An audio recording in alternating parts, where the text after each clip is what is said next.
So for the first month, any class that met the 95% ADA goal got to slime me.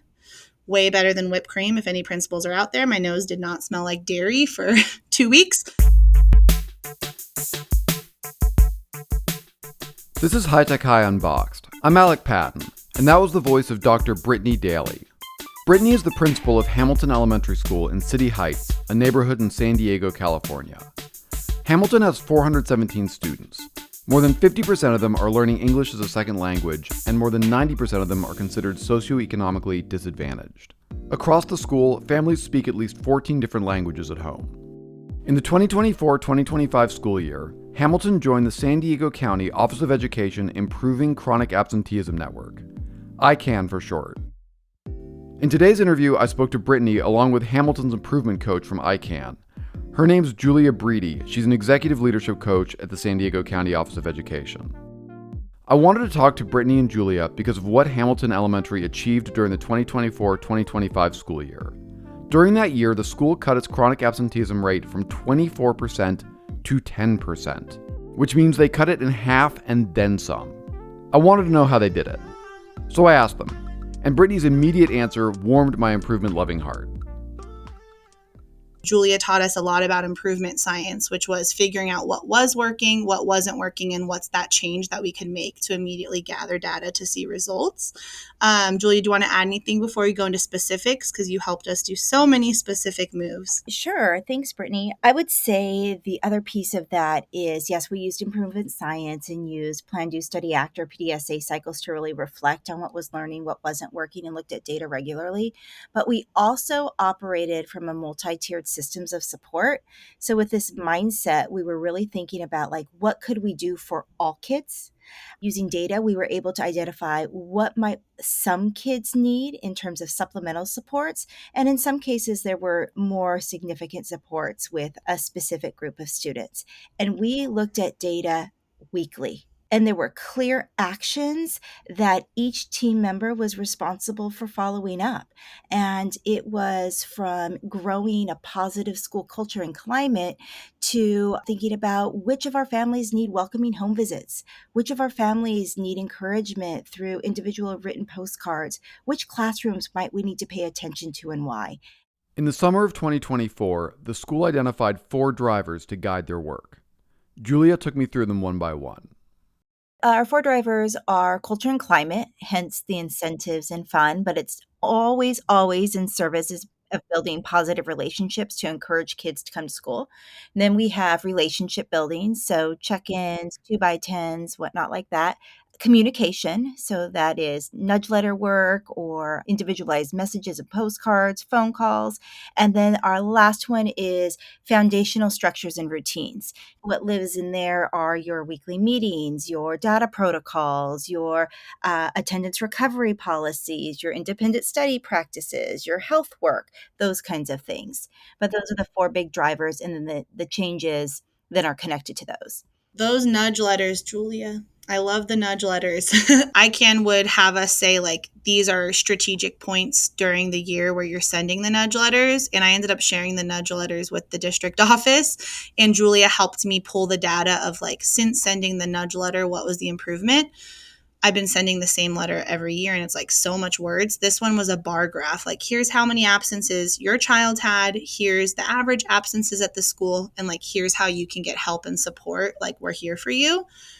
People were flocking to talk about attendance. And I'm I've been sending letters for 4 years, but no one ever wanted to talk about it. So it was awesome because I learned a lot from that as well. Well, I think too, it wasn't just sending the letters. There was this dojo message. Hey, families, you're going to be getting these letters. If you have any questions, come and see me. I think at some point there was opportunities for parents to talk about the letter with their teacher, whom their child is most proximal with. So it was more than just the letter being sent home. There were some other surrounding things that I think maybe helped enhance parents receiving the letter to better understand the message, right? And we've been talking about attendance all year. That's true. And actually, after our final nudge letter, which I think we sent right after spring break, so that would have been April, at that time, we still had about 70 kids that were 1 absence away from being chronically absent. And so we went down by 30 and kept everyone down. And the attendance team, this is when the team was so great, they came up with, they're like, hey, this round of nudge letters, let's actually attach a half sheet of paper. Oh, that's right. And it had like, my student will come to Saturday school. Like, my student, needs an independent contract because they were in the hospital for these days or sick for these days, or like, my student's going to try and earn this incentive. And the parent would actually check off which one they wanted to do. The kid brought it to the office and got a prize. And then we talked to the kids, hey, you're going to get this letter. Your goal is to tell an adult or caregiver in your life about the letter and make a choice. And so, like anything in ICANN, like we started off with like the most simplest version, right? Like, let's just write a postcard and see what happens to a strategic group of people. And then as we did it multiple times, we were able to get more strategic or more thoughtful with what we were doing to get better results. So it was just this past year that you joined ICANN, is that right? Yes, we participated just for the 24-25 school year.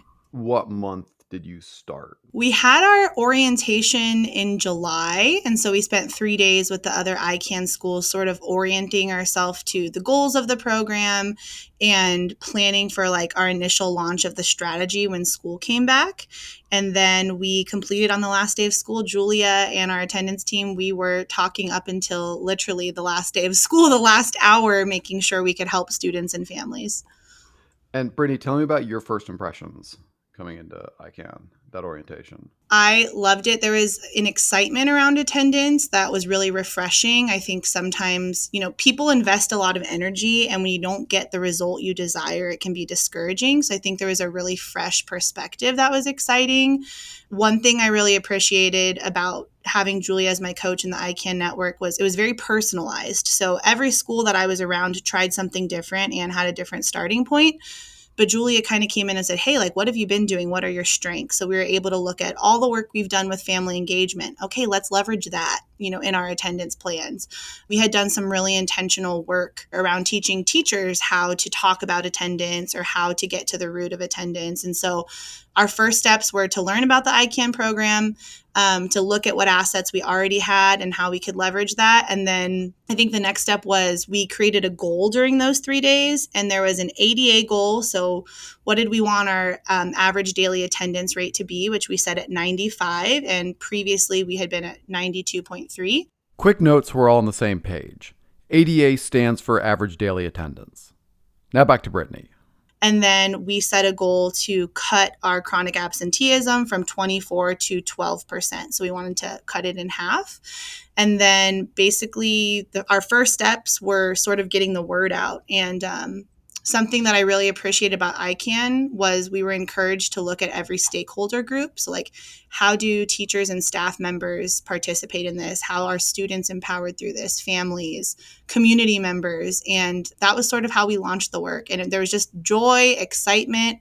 You at least had an action step that you could work towards and a strategy. And then Julie was also great. She mentioned MTSS. We've been working on MTSS the past few years. Real quick, for those who don't know, MTSS stands for Multi-Tiered Systems of Support. Back to Brittany. Not making attendance a separate thing from any strategy or initiative, but how do you embed it? And that was something that Julia and our attendance team and myself thought of all year. How do we make it a part of our system so it continues way past ICANN is our hope. If I can add to that too, one of the things that we really did is we prioritized attendance simply by scheduling an attendance meeting weekly. And we really were thoughtful about, or Brittany, you were really thoughtful knowing who your players are at your school site about who needs to be around the table. So our attendance team included Brittany as the principal, included the school nurse, included the community liaison, included the school clerk, as well as the school secretary, who have such important information about our families because they welcome them every day, they field the phone.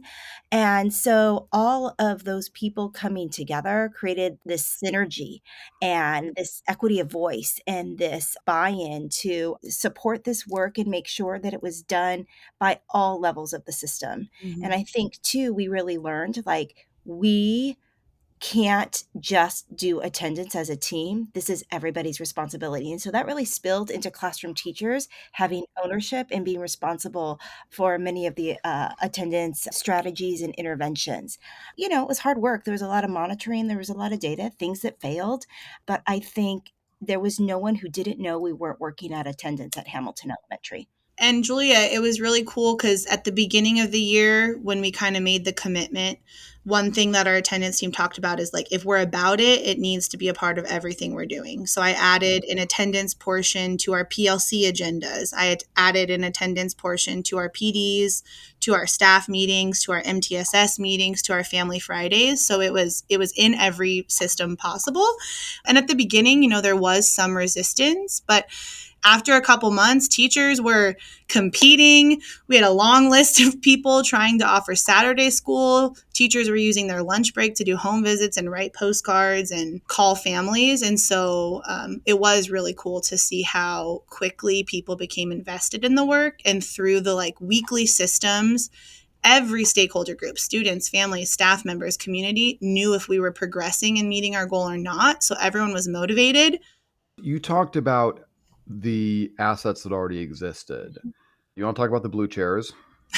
Sure. So 3 years ago, after my first year being principal, we bought a blue chair for every single classroom, an adult size blue chair. Because if you've ever been an adult trying to sit in a kindergarten or UTK chair, you don't stay for very long. But we bought an adult size chair, put it in every single classroom, and made a statement that this is a space where you're always welcome as a family member. If you're an uncle, an aunt, a grandma, a grandpa, a soccer coach, a karate coach, a mom, a dad, a cousin, an older brother, older sister, whoever you are that loves and supports our kids, that blue chair was in that classroom for you. And there was always an open invitation for you to come be a part of the learning. If you're curious about it, if you are resistant to it, any of that we wanted to welcome into the space and just sort of make our school more open to people. And I think your school is like your home. So people don't typically invite themselves into your home. So it was our responsibility to extend the invitation and invite people into our home so that it could become everyone's home. Bet some teachers had some feelings about that. Yeah, I wasn't too popular when I got those blue chairs. And then I also started doing events like, hey, we're going to do a phonics lesson in front of all the families. And now people love it. But back then they were kind of like, you go first. I'm like, okay. So I did a lesson in front of more than 200 parents in the auditorium. So it's been a journey, but it's been a beautiful one. When you were thinking it's the summer, we're going to launch this initiative to cut our chronic absenteeism in half. Mm-hmm. What were the lines of communication that you knew you would be able to take advantage of and use? We put our entire school on Class Dojo, which I love it because every parent pretty much or caregiver has access to Instagram or Facebook. So it's like that for schools. So we've been doing that for a few years, and every single person down to our facility team, cafeteria managers, speech pathologist, counselor, every teacher, everyone's on Class Dojo. And so we had started sharing data on there, a lot of graphics, which helped us a lot with attendance because we shared a lot of visual data with everyone weekly. So we had that. We also had a lot of on-campus. We had Family Friday. We have a literacy night, coffee with the principal. We have a family center and it's open. And we have Thursday art activities where people can just come talk, ask questions. So we tried to capitalize on our in-person moments.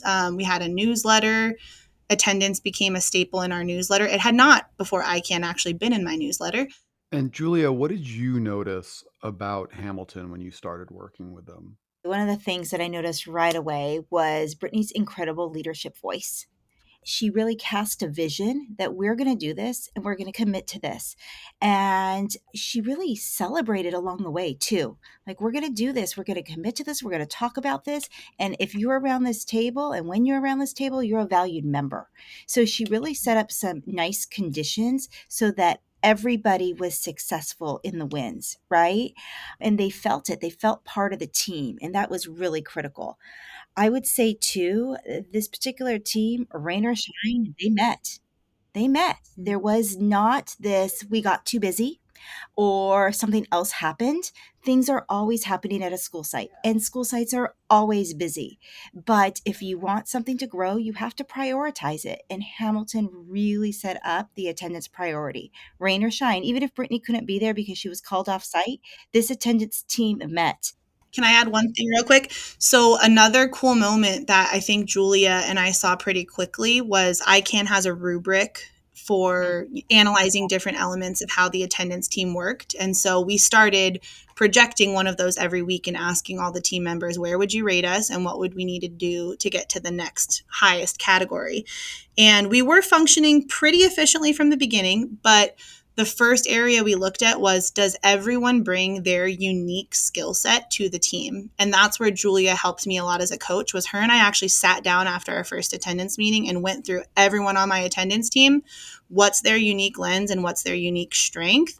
And then we started having that be what they brought to the attendance team to start. By the end of it, we all learned each other's strengths and we were able to take what we learned from people and sort of emulate what they would do. But in the beginning, it was like, great, you know the resources in the community, you bring that.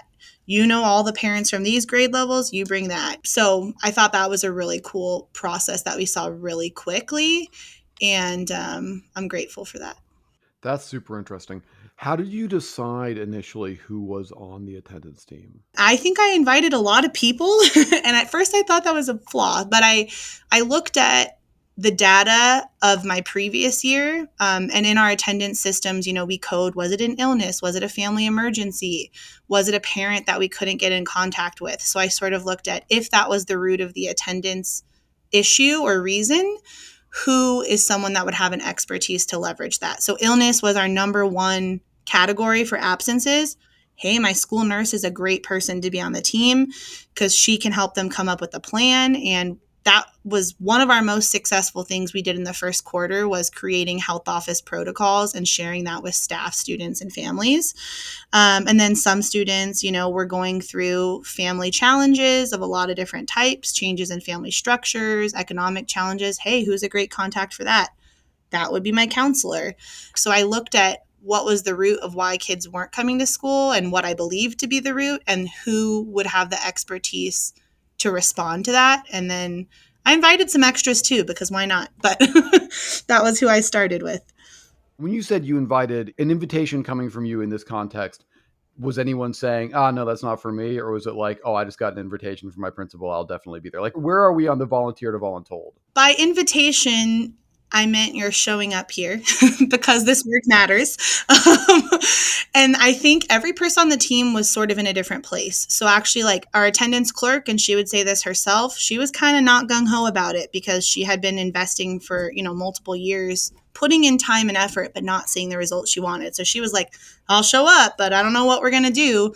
And then our nurse was, when she first showed up, she was excited to be there and open-minded, but she's like, I don't know how to look at data. By the end, she was coding attendance charts and she was reporting out on how to strategically assign responses and interventions. So she was willing, but she was like, I don't have expertise. Like, how am I going to contribute? The counselor was sort of more like the attendance assistant, like, hey, I've been trying, but these letters I get from the district, like, they don't work. My secretary was just jazzed about everything because she loves incentives and fun and relationships. So she's like, again, I don't know if we're going to cut it in half. No one thought we were going to be able to get to 12%. No one on the team. But then I remember at that first meeting when I said that was the goal, they're like, yeah, we're not going to get it, but at least if we get kind of close, that's good. And I'm like, no, we're going to get it. But everyone showed up because invitation was a loosely defined term at that time. It was more like, I'll see you here at this time. There's lunch provided. That's key. That's huge. And this was during the summer. Yes. How many times did you folks meet before the school year started? Oh my goodness. So we went for 3 days to the county office back to back for the launch. And then 1 week after the launch, we met with our coach. And actually, that was just me and the coach. And me and Julia, and we debriefed and sort of reflected on how it went and what my next leadership moves were. Then after that, we met as a team and we immediately went over, who do we need to make contact with now? So we pulled our initial starting point for intensive or extra needs and responses was kids who were chronically absent the year before. So the year before, we had 105 kids who were chronically absent. So we had a meeting where we went over each one of those kids, who's doing the home visit when, before school. We have a welcome popsicle party the Friday before school starts. So we made goodie bags for all those 105 kids. And we're like, hey, if you show up to the popsicle party at this table, you get a bag and it has slime in it and it has snacks. And then there was a little flyer about, hey, if you're ill, this is what you can do, or here's your kid's attendance goal. So we probably met 4 to 5 times as an attendance team. And I met with my coach twice after the initial 3-day launch. And we left my initial coaching meeting with Julia with every single attendance meeting calendared for the entire year. No ifs, ands, or buts.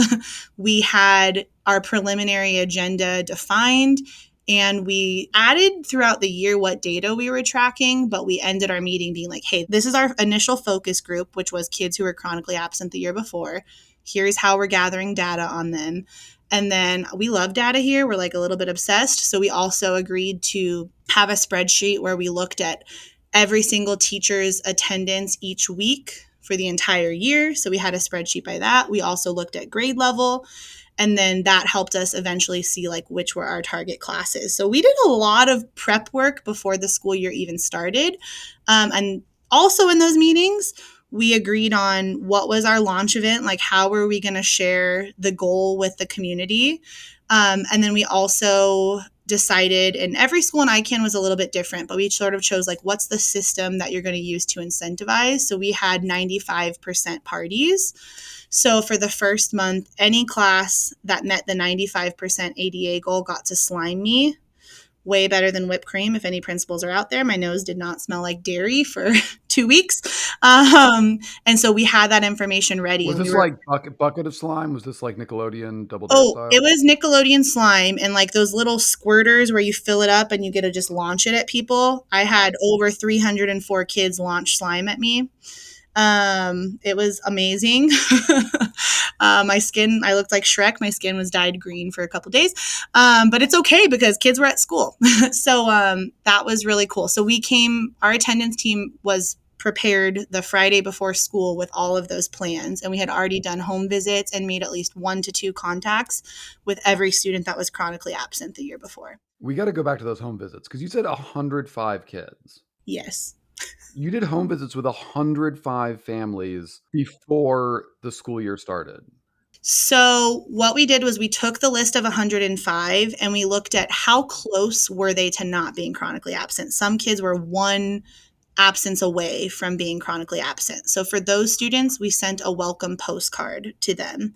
And then we did a cutoff. I think it was 21. I have to go back to my spreadsheet, but we basically said if you were really close, we're going to send you a postcard. And then if it was like 21 or more, then those were the people we prioritized for home visits. And then the whole list of 105 was offered the goodie bag for the popsicle party. So we did home visits for, I would say, 71 or 2. And we're lucky because we can walk to almost every home, since we're a neighborhood school. But yeah, it was pretty intense. Did you learn anything from those home visits that surprised you?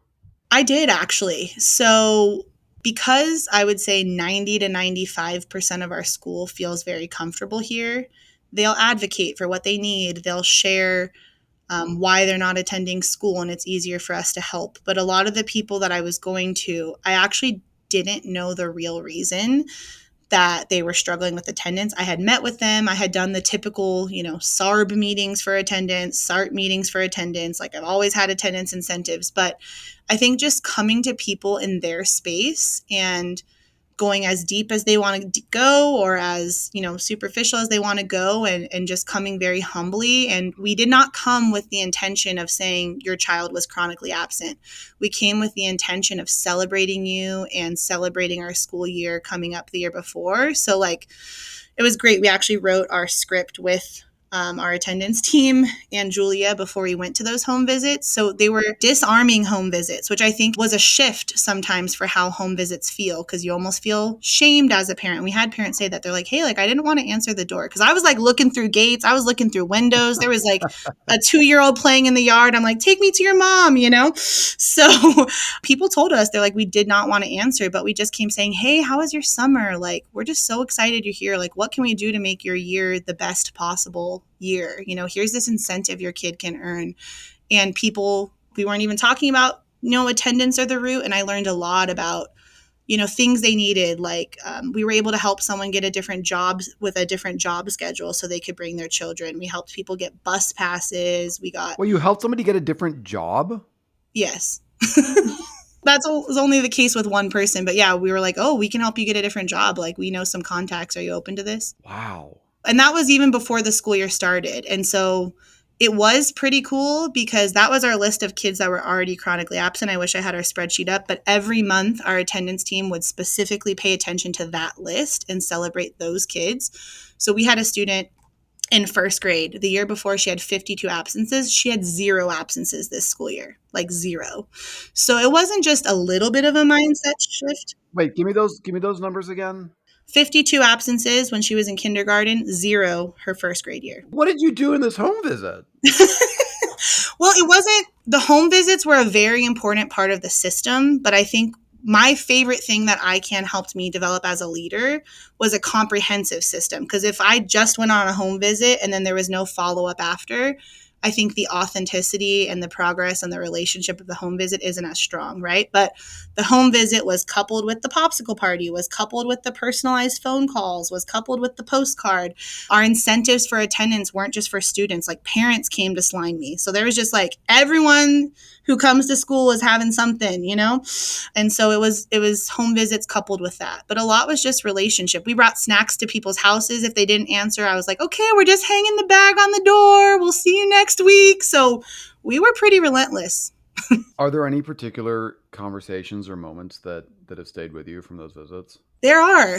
I think, honestly, home visits were the thing through ICANN that I was the least excited about because it felt sort of invasive. I wasn't sure if people would want me there, but I was like, I'm going to try it. So we ran into one family who, when we showed up, was talking to us. They had recently immigrated here within the last year. And when we showed up, there was no furniture in their home. And so within a week, we were able to get mattresses and clothes and food. And that family's relationship with us totally changed. And our conversation at the home visit, like I said, wasn't about attendance with that family. We just were saying, hey, what's up? How are you? We miss you. I'm playing with all the dogs I see. And through that, they just shared, hey, could you help me with this? Yep, we got you. Like, we'll meet that need. We'll meet it within a week. And then I think people trusted us. And with attendance, a lot of what I heard the past few years when I talked about attendance is like, hey, as a principal, you just care about attendance for money.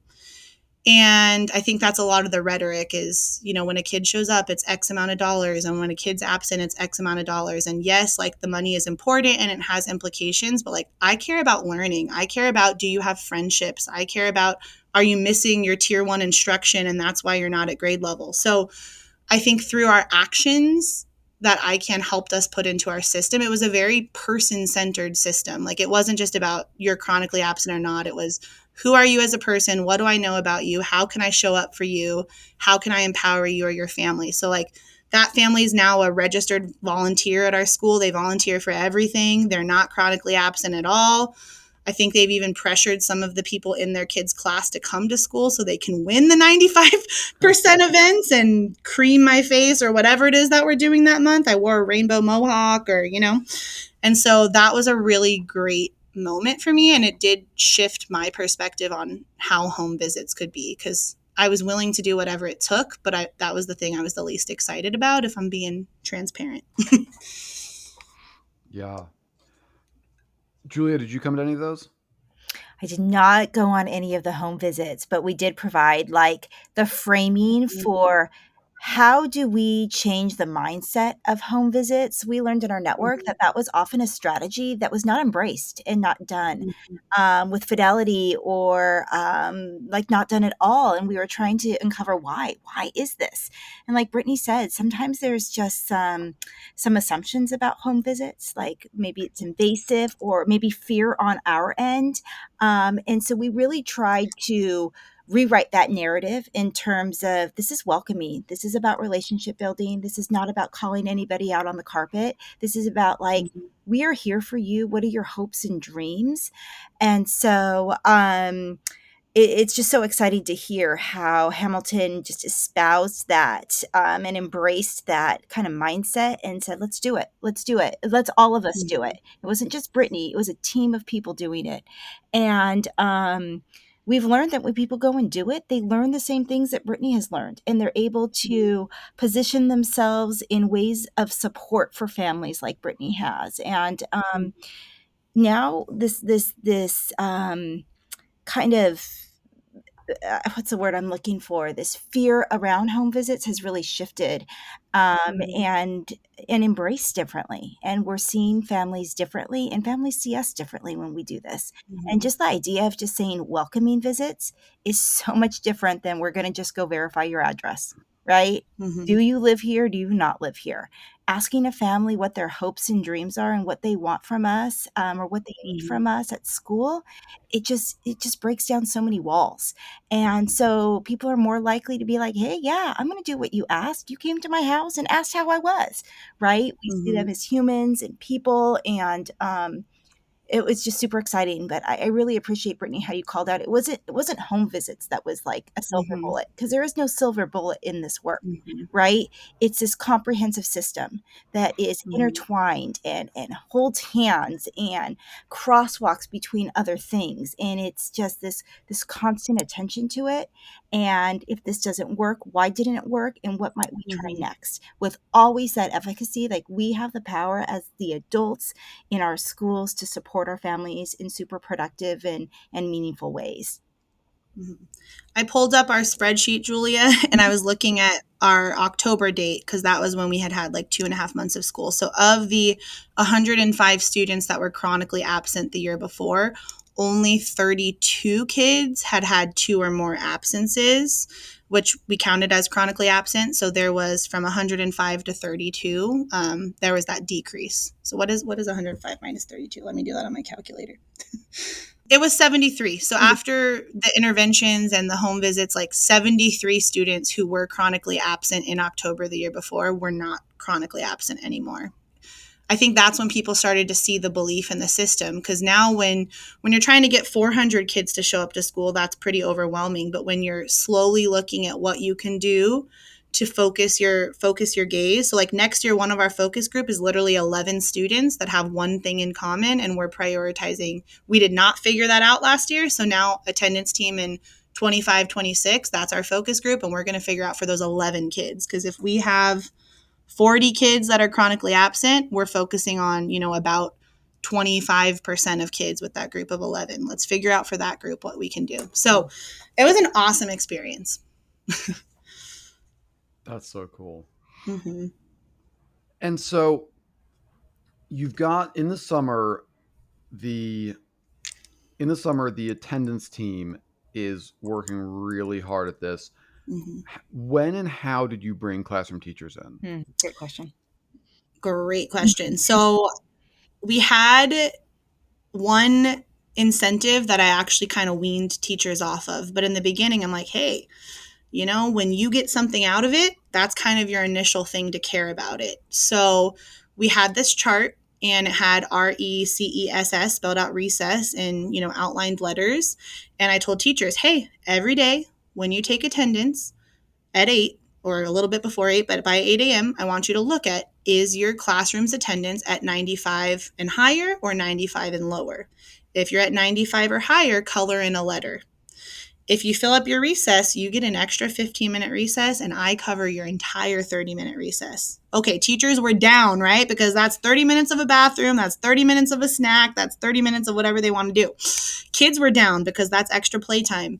So that's how it started. And we did that from August until about November or December. And that was actually one of the conversations our attendance team had was, is that now our most effective intervention? It was effective at the beginning of the year, and it served a purpose of investing teachers in the data, but we were ready for something more detailed, which is what we switched into after um, January. So that was our first step. And that was great because that was aligned to our ADA goal and just an awareness. Then the second thing we added was staff meetings. So every staff meeting, we pulled up the spreadsheet that the attendance team used. Everyone was looking at the same spreadsheet, every person, and said, okay, hey, everybody, grab a postcard. 52 staff members are in this room right now. Here's a list of kids that need a postcard. Who are you talking to? And people are like, hey, I had that kid when they were in second grade. I'll write to them. Or someone said, hey, I played soccer with that student last week. I'll write to them. And everyone was writing to different children. And then, so we taught people how to use postcards. Then the next time we talked about, like, hey, why don't you call up a family member and talk about this? One of the strategies that ICANN introduced was 2x10. So spend, 2 minutes with a kid for 10 days talking about something not even related to school.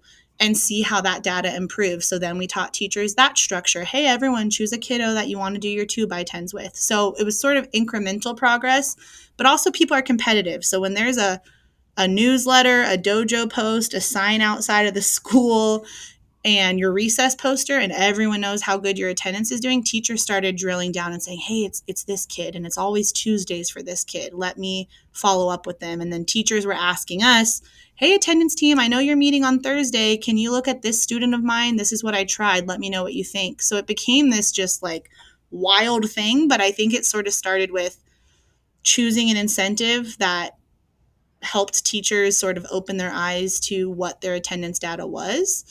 And there was a little carrot in it for them. But then it was getting wild because the whole school was having 95% attendance like every single day. And I was covering like hours of recess. So then we had to phase that out. I'm like, we are ready for a more, higher expectation right now because this is certainly attainable for our community now. Yeah. And then you talked about the launch and figuring out the launch Mm-hmm. for students and maybe for families as well. Tell me about that. When that happened in the year, what happened? Yes. So we launched. So before staff came back, or when staff came back before school started, we launched, hey, we're part of ICANN. This is what it is. Here's who's part of the team. Here's when we're meeting. So that was like our first initial introduction to staff. But then from the very first day of school, we started sending infographics with what our data was from the last year and what our goal is now, and immediately sending data on like, hey, our whole school had a 99% attendance rate on the first day of school. Tomorrow you get to vote on what wig I wear. So we started with like sort of immediate results for the first month of school. And then for students who were chronically absent the year prior, we said, hey, if you have no absences this first month of school, you and your family are invited to a breakfast. And that was our incentive that we did for students who were chronically absent. And we had 78 students attend our first breakfast. We ran out of food and we had to go buy more food because we're like, yes, this is a party. So we launched with incentives. We had already launched the postcards. We had launched welcoming home visits. We started launching Saturday schools, which, could help students who, for very valid reasons, had to have an absence, but, needed to make up the time. I'm trying to think what else. I guess we did a lot. And then I think then it was launching our attendance team, teaching people how to read the data, and then making sure that everyone in our community had access to the data. So that's what we started with. And this is like this brings in improvement science a little bit, but Mm-hmm. this is like you're throwing a lot at the wall. Yes. Like, and it doesn't seem like all of that is sustainable. I mean, obviously the recess chart wasn't Right. for like really obvious reasons because there's one of you Mhm. and you've got other things that your other commitments. Mm-hmm. How are you evaluating what to keep and what to say? Mhm. Okay, that was fine, or that's not working, or it's kind of working, but it's not working really enough. How are you deciding what to cut? Yeah, so we had an attendance team agenda, and it was very focused on Band-Aids, not focused on systems thinking. So the ICANN agenda that Julia shared with me and we worked off of, the initial template, the third section was, hey, look at your incentive and see, is it working and who's it working for? So if our system is working for the same kids who already show up at school, do we really need that? Okay, let's pull up our list of kids who are chronically absent. Is that system working for them? If it's not, do we still need that? Because we had a lot of tier one things. We had attendance incentives. We have monthly dojo parties. You earn a point every day for being here. So that's why we cut recess, because we're like, okay, like every classroom is still getting 95%, but the kids who are chronically absent are still chronically absent. And the 95% recess is not helping us know more information about those kiddos. And we're not seeing their names pop up on the list of who's being served by that. So ICANN actually had us log all our interventions in the computer platform by kid. So if we had a chronic Oh, absenteeism that's super breakfast, interesting. yes, we logged, okay, these Right. 74 And so kids then made we it were to the able to chronic. Mhm. see for which students did this intervention work or not work, and then we could discuss Mhm. why, and then we can revise and iterate, like, what could we do next, right? So Mhm. we and the intervention data would be updated every day, so we knew which kids Mhm. got what and when. And then once a month, our attendance data, we had data sharing with the districts and whatnot, it would update and then it would repopulate. So when we were looking at like big picture data and stuff, we could get once a month to see, is this intervention working or not working? Mhm. Or if we were looking at our SIS data on the weekly, we were looking at things like that too. So we were really Mhm. looking to see which kids got what, and did it yield the results that we wanted it to yield, or do we need to change it, or if this did it work. Hmm. And like when we looked at that, what we found was pretty quickly, we're like, okay, like we had 19 classrooms, 17 were within a either at the 95% goal or within a percent. We had two classrooms that every week weren't at the goal, that every month weren't at the goal. So then our attendance team said, great, instead of spending all our energy on the recess chart, let's focus on those two classrooms. Hmm. So then we would make specific incentives for those two classrooms, and see did that work. And so it was really cool because by the end of the year, our last attendance incentive, our last 95% party, the entire school made it. And so it was pretty awesome. Hmm. Oh, that seems like a nightmare for those teachers. I think it's probably overwhelming because, they're investing a lot of effort and they weren't getting the results they wanted, but they had a lot of partners. They weren't doing it by themselves. The attendance team wasn't doing it by themselves, nor was the teacher. So honestly, in the beginning, we took the lift. We're like, hey, we're going to do this attendance incentive for you. Are you interested in that? Do you want to tweak anything? And then we sort of managed it. And then our kindergarten teacher, which was one of our focus classrooms all year, by the end of the year, she was like, I called everyone. I dojoed them every single day. I invited them to Saturday school. She started volunteering to teach Saturday school because the kids had a higher chance of coming. She started interviewing kids about what would you want to see at school. One kid was like, I would like mini erasers. She was like, great, I will add that to the treasure chest. So it started off with the attendance team as a lift, but then the teacher was so into it because they saw results, and they weren't alone in the work. Yeah, yeah. Now, what I'm a big, I'm very interested in like what Simon Breakspear calls the pruning principle, and Mm-hmm. when you sort of like making sure that you're Wisdom. cutting things Hmm. as well as adding. And I'm Mm-hmm. curious if there's any things that, as you were looking at this, if there were any choices you made of like, let's stop doing that or let's stop doing that incentive that really kind of hurt, that were like, oh, I really don't want to do this, but Um, I think for me, like I love to have fun. So anytime I'm not having an incentive, it hurts. So I think the recess one, um, at first I was like, oh, but teachers love it. But then again, the point of ICANN was seeing like, is it the best use of resources and is it serving a needed purpose? So if I was honest, I was like, nope and nope. So I had to like let that one go. And then there was even some shifts, like to be slimed in previous years for attendance, I only invited the kids. But then the attendance team told me, hey, why don't we invite the parents? Like they're the ones that we need to get bringing their kids to school. So that's always kind of a vulnerable thing. Like, okay, like I'm going to have 300 kids and potentially 700 parents sliming me. Like, okay, let's do it. So I think those were things that were shifts that required some thought, but they were definitely the right thing to do. is there photo Um, documentation of the sliming? Oh, there it yes, is. and my Okay. mohawk and the silly All right, string. we need some of this for the show notes. Okay. I got to live out my childhood Nickelodeon dreams. And I think one of the biggest things, it's not an incentive, but I think it's important, was like, as a principal, I love data. And I kind of had this mentality like, I need all the data. But with Julia and I, and then eventually with the team, we were able to talk about like, what data are we gathering that's really useful? So when we started the year, every week I was going through Power School and I was calculating by grade level. Um, Grade K had this attendance. And then I was like, this isn't really helping us. So then we started doing by teacher. And so that was a shift. Now, Oh, that's interesting. I didn't even do the grade levels. Like, I mean, sometimes I do it just because I was curious and I have a hard time letting go, but I didn't have the team analyze it because that wasn't, you know, resulting in goodness for kids. It wasn't helping us make any trends. So I released that. Well, and And the other you piece, mentioned that they're like, Brittany, is oh, go ahead. you trained people to help you prepare the data too.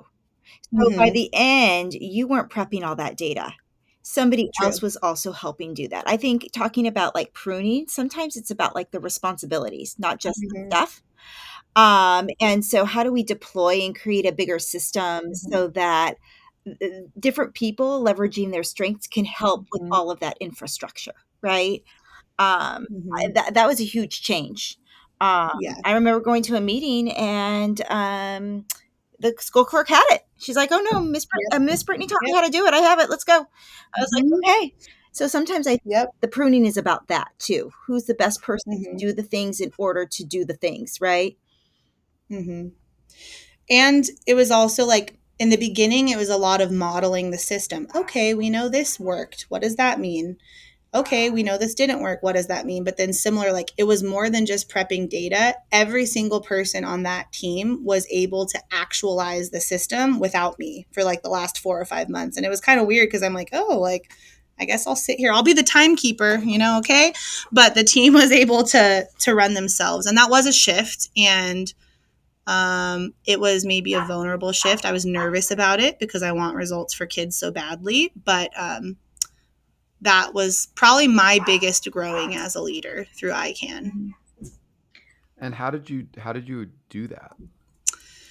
So Julia came to our team meetings and would give me feedback on the team meeting, and then she was kind of my leadership coach. I mean, she coached my whole team and everything, but like I could go to her and be like, "Hey, like I think this person's holding back," or like, "How do I invest them?" Or she would tell me like, "Hey, you weren't at the meeting last week and like no one calculated, so next week let's teach them how to calculate." So a lot of my time with her was like, okay, we kind of have this system, or we do have this system, we're refining it, but like she pushed me a lot in how to share leadership and how to keep the system sustainable through everyone knowing what to do. And that was awesome. Julia, thank you for the feedback, and I love the results we got together. It was exciting. Thank you. Mm-hmm. Celebration for What sure. was hardest to give up?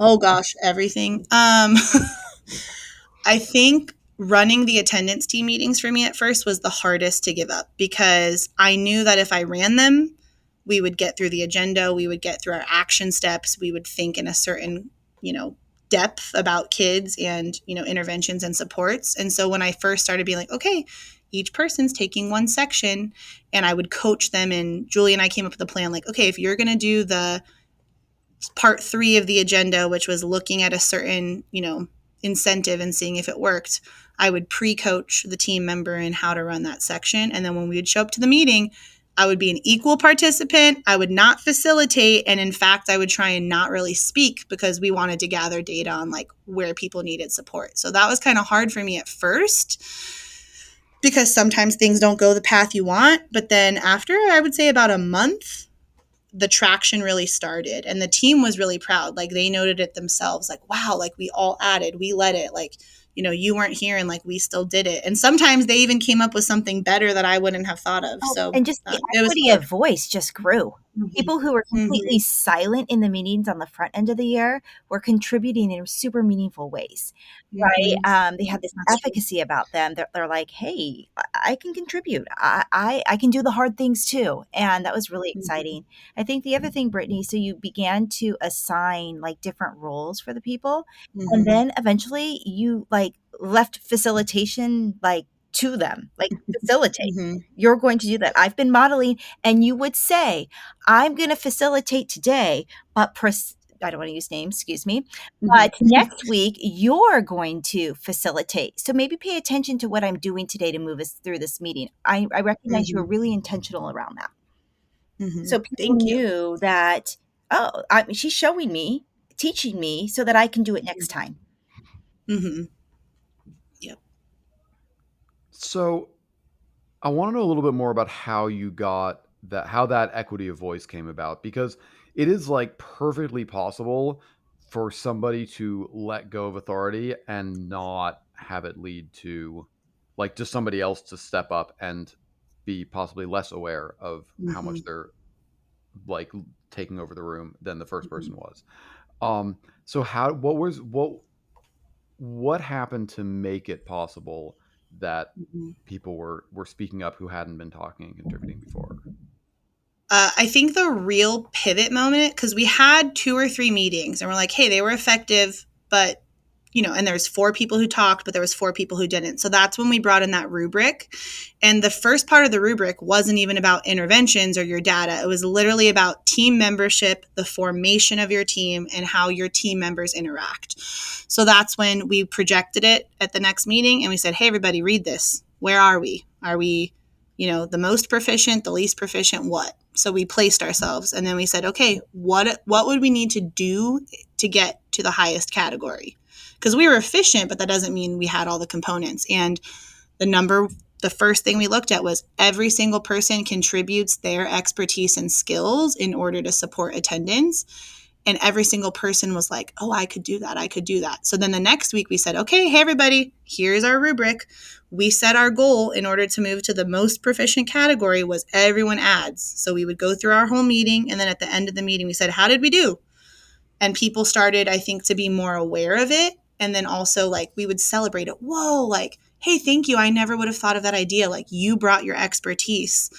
And so, through kind of naming that for people and helping them see the spaces that they could do that, and then we reflected on it and then we talked about that one for like 2 months, and then we're like, okay, I think we're good. Let's go to the next one. And like Julia said, being very transparent that it wasn't just about attendance data, it was about everyone being empowered to support the system and support kids. And so we had to start calling that out because I think very quickly people got comfortable with me facilitating. But it's kind of like kids when you're like, hey, I'm going to call in someone random in 2 minutes to share the answer. Everyone is doing that math problem and trying something. So it was the same with staff members. Great, everyone's going to take a piece. So let's learn together if you have questions. And people would start asking, hey, how did you decide to ask that question? Or how did you get this data? So we were able to just talk and learn together. And that's how we started. All right, we have covered a lot of ground, and Mm-hmm. also I think like you all covered a lot of ground as a school. Yeah, This really was like how did to the answer to my like initial question, how do you do it? It's like all the things. correct. Yeah. And it was cool having in ICANN, there was 10 other schools doing it with us, and that was the cool thing about having a coach was everyone's starting point was different, right? So some people felt that they just needed to focus on postcards and data analysis, and that was what they focused on, and we got to learn about that. And some people were ready to add more or do it differently. So everyone in the room got results, but everyone got it in a very different way. And I think that's the coach spent time knowing, where you could push your system or where was your entry point too. All right. Is there anything else that you want to mention before we go? In order to get the change that Hamilton saw, like, you have to make this commitment. You have to Mm-hmm. live by it. You have to be willing to fail forward. You have to make sure that you're spreading it, and you have to believe that it can be Mm-hmm. achieved. Like, if you don't believe it, it's not likely to happen. And if you're not willing Mm-hmm. to spend the time on doing it, there is no silver bullet out there for attendance. And so, I don't know. So for anyone out there, like, do the hard things. And it's not easy. Mm-hmm. Go and do the home visits and learn and love them, and it's not going to hurt by doing these home visits. It's not going to Mm-hmm. hurt by sending these letters out, but try something, and monitor it. I think I'd Mm-hmm. say maybe start there Mm-hmm. and do it with others. Don't do it by yourself because none of this work can be done isolated. Mm-hmm. That's true. Yeah. And I think it's like attendance is a mindset and mindsets take time. And so there was some weeks where we had wins and there was some weeks where we had losses, but just the reminder that this is a mindset. It takes time. What is our next step? And ICANN was really the frequency of the meetings helped us have that mindset about mindset because you were looking at data so frequently that you could see small changes. So it's not like August and October, 100% of our school had amazing attendance. Like we were having to constantly look for wins to celebrate, even if it was one student. We had one student that we did 5 different home visits for. And when he started coming to school, the entire attendance team had a party, and that was one kid, right? There was other kids we hadn't yet had success with. So I think like celebrate the one, celebrate the many, and celebrate the one. Yep. Yeah, that was helpful. Awesome. I think that's a perfect place to end it.